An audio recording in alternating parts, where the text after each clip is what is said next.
My name is Mac Peavy. I have the honor to serve as the Assistant Secretary for the Community Corrections Division. The Department of Corrections provides community supervision of individuals that have been sentenced by the court for an eligible felony or misdemeanor offense. Community supervision allows individuals to live independently in our communities while having the support and accountability to better their lives and improve public safety. Community corrections officers are vital in carrying out this mission.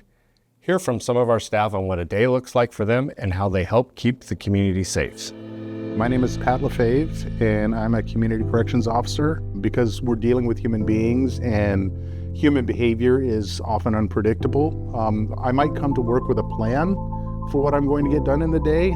It's rare that that entire plan is executed.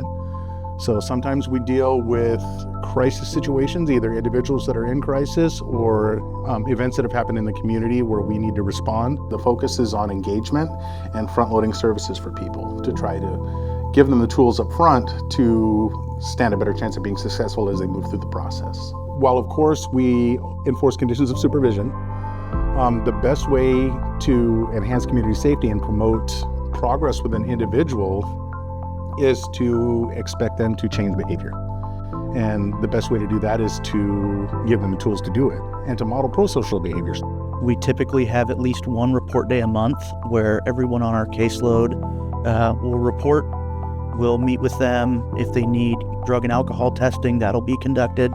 We'll discuss their goals, living arrangements, employment, schedule, anything new that they might have going on, that they might need our assistance with, treatment referrals and referrals to different programming and resources in the community, and then set a date for the next day.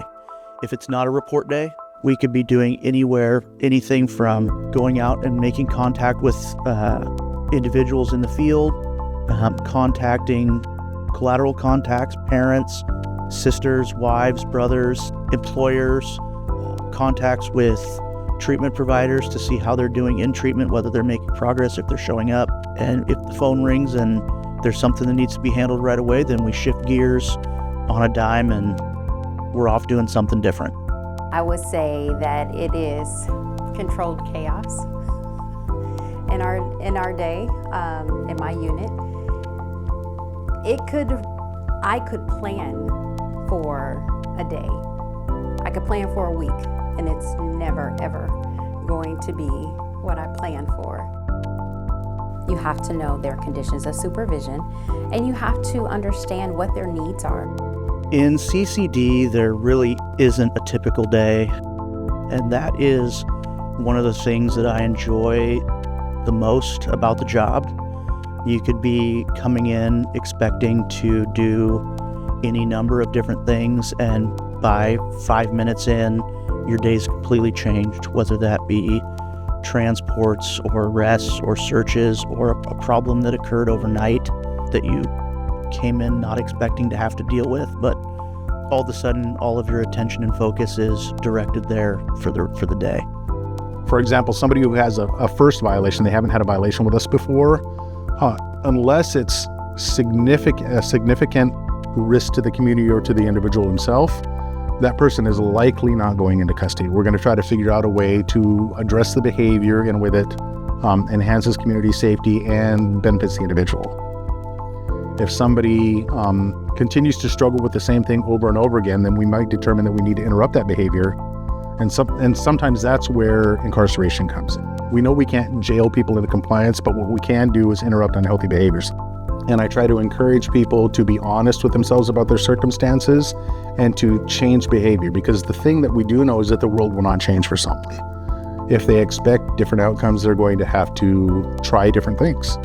It's a lot that goes behind knowing what their risks are, their victims, if they have victims, understanding their risk factors, just understanding their needs, being able to understand their cases from the inception of that case as their probation officer. You have to understand that case altogether. You just have to, because a part of our job is to ensure community safety.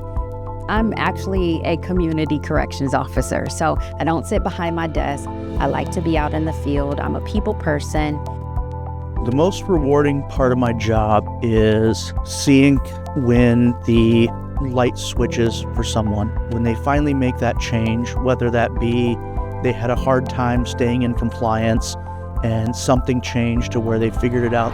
And for me, that's what it's about. It's about engaging people on supervision, getting them to change behavior that's unhealthy and risky, and move their lives in a different direction.